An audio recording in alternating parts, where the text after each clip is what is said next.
AI की मदद से वायरल वीडियो कैसे बनाएं। चलिए इस पूरे वर्कफ्लो में उतरते हैं और देखते हैं कि कैसे कुछ एआई टूल्स से कमाल के रिजल्ट्स मिल रहे हैं। यकीन मानिए, कुछ एआई जनरेटेड वीडियोस पर 35 लाख से भी ज्यादा व्यूज आ रहे हैं। ये एआई की पावर का बस एक छोटा सा नमूना है। जरा सोचिए, सिर्फ 25 वीडियोस बनाकर 1 लाख से ज्यादा सब्सक्राइबर्स। ये कोई सपना नहीं है, बल्कि एआई की मदद से ये बिल्कुल मुमकिन हो रहा है। तो आखिर इन वायरल हिट्स के पीछे का प्रोसेस क्या है, और सबसे बड़ा सवाल, क्या इसे कोई भी दोहरा सकता है? आइए पता लगाते हैं। इस पूरी प्रोडक्शन पाइपलाइन को समझने के लिए हमने इसे 6 आसान हिस्सों में बांट दिया है। तो चलिए एक एक करके इन्हें समझते हैं। तो सबसे पहले आइए इस कोर कॉन्सेप्ट को समझते हैं, मतलब कैसे एआई टूल्स की एक चेन का इस्तेमाल करके वीडियो बनाने का काम शुरू से आखिर तक ऑटोमेट किया जा सकता है। किसी भी वीडियो की शुरुआत स्क्रिप्ट से होती है ना? और यहाँ पर एक खास 2 स्टेप वाली टेक्निक है, जिससे चैट जीपीटी से बिल्कुल वैसी ही स्क्रिप्ट मिलती है जैसी हमें चाहिए। अब इस स्लाइड में जो सबसे दिलचस्प बात है वो ये है कि यहाँ काम को 2 हिस्सों में बांटा गया है। पहले कहानी और फिर उसके विजुअल के लिए निर्देश। देखिए, पहला प्रॉम्प्ट कितना सीधा और सरल है।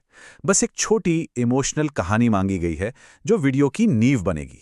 तो ये दूसरा प्रॉम्प्ट ही सबसे क्रूशियल है। ये एआई को एक फिल्म डायरेक्टर की तरह सोचने को कहता है, जो कहानी को अलग अलग कंसिस्टेंट विजुअल सीन्स में तोड़ता है। ये कमाल का तरीका है ना? प्रॉम्प्ट इंजीनियरिंग की वजह से इमेज बनाने से पहले ही ये पक्का हो जाता है कि विजुअल कहानी बिल्कुल साफ और एक जैसी हो। चलिए आगे बढ़ते हैं और देखते हैं ये कैसे काम करता है। ठीक है, तो अब हमारे सीन के प्रॉम्प्ट्स तैयार हैं। अगला स्टेप है उन स्टिल इमेजेस को बनाना जो हमारे वीडियो के बिल्डिंग ब्लॉक्स बनेंगे। यहाँ एक बात पर जोर दिया गया है कि पहले इमेज बनाएं ताकि विजुअल कंसिस्टेंसी बनी रहे। इससे एआई की वो आम प्रॉब्लम दूर हो जाती है जिसमें कैरेक्टर एक सीन से दूसरे सीन में बदल जाते हैं। ये प्रोसेस बड़ा ही मेथोडिकल है। चैट जीपीटी से मिला हर प्रॉम्प्ट कहानी के लिए एक इमेज बनाने के काम आता है। तो अब जब हमारे पास सारे स्टैटिक सीन्स हैं, तो अब बारी है उनमें थोड़ी हरकत, थोड़ा मोशन डालने की। इस स्टेप में हर इमेज को उसके ओरिजिनल टेक्स्ट प्रॉम्प्ट के साथ जोड़ा जाता है, ताकि एआई को ये गाइडेंस मिले कि उस खास सीन के लिए एक छोटा एनिमेटेड क्लिप कैसे बनाना है। ये एक बहुत ही जरूरी डिटेल है। प्रॉम्प्ट सिर्फ इमेज नहीं बनाता, वो एनिमेशन को भी डायरेक्ट करता है। अब आता है आखिरी स्टेज, यानी पोस्ट प्रोडक्शन। यहां पर सभी जनरेटेड एसेट्स को मिलाकर एक पॉलिश्ड, शेयर करने लायक वीडियो तैयार किया जाता है। ये पूरा असेंबली प्रोसेस एक साफ टाइमलाइन फॉलो करता है, जो नरेशन से शुरू होकर फाइनल साउंड मिक्स पर खत्म होता है।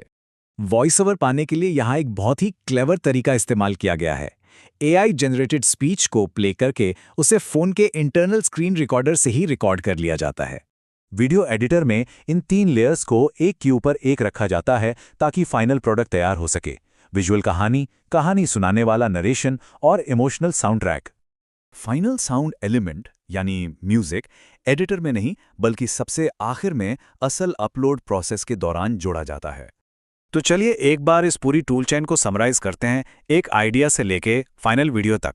तो ये 5 स्टेप का प्रोसेस एक पूरा एक्सेसिबल वर्कफ्लो दिखाता है, जिसमें फ्री टूल्स के एक सेट का इस्तेमाल करके दमदार कंटेंट बनाया जा सकता है।